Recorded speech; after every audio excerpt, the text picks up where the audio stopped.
Hello everyone, this is Kyle from Geeks for Hire, and today I'm here to talk about Rexxar in Heroes of the Storm.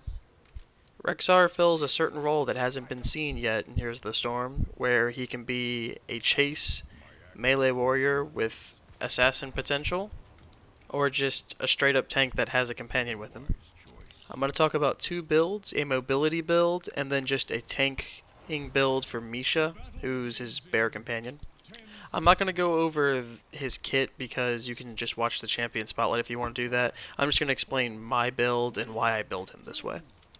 So first I'm going to go over little pros and cons of Rexxar. For his strengths, he's a strong duelist. He has a high health pool if you're using just Misha to tank. He's got decent crowd control, a very flexible playstyle, can easily clear mercenary camps, and has high damage against single targets. He has no AoE damage, which is the problem. A really big lack of it, especially during the early to mid game. He's very weak. He's very weak if your animal companion Misha dies, but I'll explain why that shouldn't happen too often depending which build you go with. No escape mechanisms before level 16 when you can take Feign Death. Controlling Misha requires a lot of practice. This is not a champion that you can just pick up and go straight in to ranked and just start playing. I'm not sure if you'd want to take him into ranked in the current meta right now anyways, but I'll explain that later. And he has no burst damage abilities. Alright, first up for his mobility build, I'm going to explain the traits that I take for it. At level 1, I take Hunter-Gatherer, so collecting regeneration globes permanently increases your regeneration of you and Misha by 1 per second. So the more you get, the more you're constantly regening, which can really help, because if Rexxar gets focused at all and you do end up escaping, you're at low health and you don't really have ways to heal yourself, but you can heal Misha. So that's why I would take that. At level 4, I take Crippling Talons. You get to increase Spirit Swoop's slow amount for 40%. For a few seconds, and that just creates amazing chase potential because you're slowing the opponent, and honestly it's one of your few escapes if you end up missing your stun or your stun's on cooldown. At level 7 I take Throwing Axes to increase your basic attack range by 25%. Allows you to stay further back and let Misha do more of the tanking, so she seems like more of a priority that they'll focus. Not only that, when you're actually chasing, you're attacking from farther back, so it just makes chasing easier. At level 10, I take Unleash the Boars in this build. Now this is actually one of my favorite ults.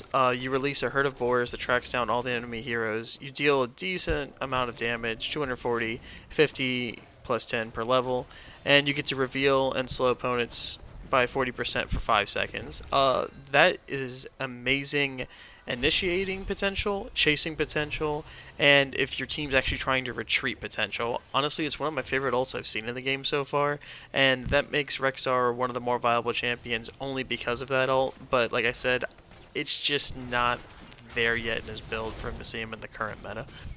At level 13, I take Thrill of the Hunt. Your basic attacks increase both you and Misha's movement speed by 25% for 2 seconds.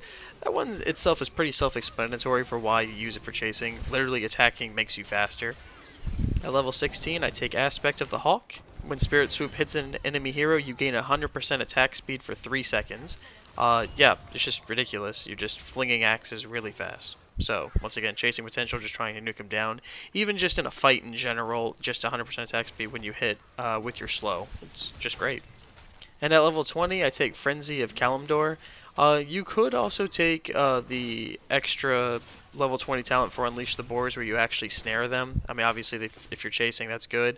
But I prefer this because your basic attacks deal 10% more damage, and Misha's basic attacks slow the target by 20% for 1.25 seconds. So you deal more damage, Misha deals more damage, and slows them. Now, my next build is just strictly for Misha, and this is a high damage output on her, and it gives strong self-sustain on her as well. So she can just tank more effectively. So if you don't have 2 tanks or you don't have a support or whatnot, then this is actually the ideal build if you're the only one that's going to be tanking. At level 1, I take Grizzled Bear. Most people, especially warriors, if they're 1v2ing a lane, they definitely take Block. Block's just a great trait to take at level 1 for almost all tanks, and that's no exception here. Since Misha's going to be tanking, that's what I take. At level 4, Hungry Bear.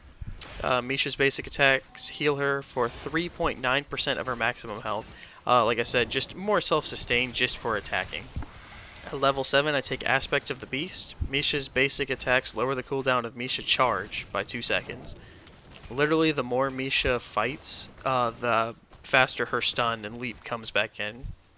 At level 10, I take the heroic Bestial Wrath. It has only a cooldown of 50 seconds and it increases Misha's basic attack damage by 150% for 12 seconds. It's actually a notable damage buff, and if they don't actually focus Misha, she can take out a back line or she can just nuke down assassins pretty quickly and effectively. At level 13, I take Thrill of the Hunt, just like I did in the first build. Your basic attacks increase both you and Misha's movement speed by 25% for 2 seconds. Honestly, it's just a great trait to take, and it's just really powerful. At level 16, I take Feign Death, which is pretty much my favorite move out of this whole build and traits that you can take. You fake your death, becoming invulnerable and untargetable for 5 seconds. During this time, you control Misha. It also only has a cooldown of 35 seconds, and more often than not, you will get caught out without Misha if you're not good at controlling her stances, or even if you just made a mistake and Misha's out far and you haven't called her back yet. This is pretty much that get out of jail free card where you control Misha back over to you real quick, stun him as soon as you're about to get up, and then you can roll out of there and just heal Misha and then just keep running. It saved my butt multiple times, and it's just the best trait at level 16, especially for this, unless you're trying to do the single target and chase potential build that I was talking about. At level 20, I take Spirit Bond, so I just actually buff the other heroic that I was taking at level 10, increases the duration of Bestial Wrath by 50%, and Misha's basic attacks heal Rexxar for 50% of the damage dealt. Effectively, you're healing Misha with her basic attacks, and they're dealing more damage, and you're healing you for the damage that Misha's dealing that you're possibly not even fighting with. So she's just fighting the team and you're healing from it. So if you're getting focused a bit, you can actually keep yourself in there. It's pretty useful. And once again, we're going for the most effective tank build. And so that's what I would recommend if you're just trying to tank for Misha. But if you're just trying to chase, I recommend taking the other build. That's really the only builds I find that are truly viable right now for Rexxar. Because like I said, if you're just trying to chase and deal damage, you need to take the first build. If you're actually trying to tank for your team, you need to take the second build. And don't be discouraged when picking up this champ. He's very difficult at first to play with, especially with new people who haven't played heroes much.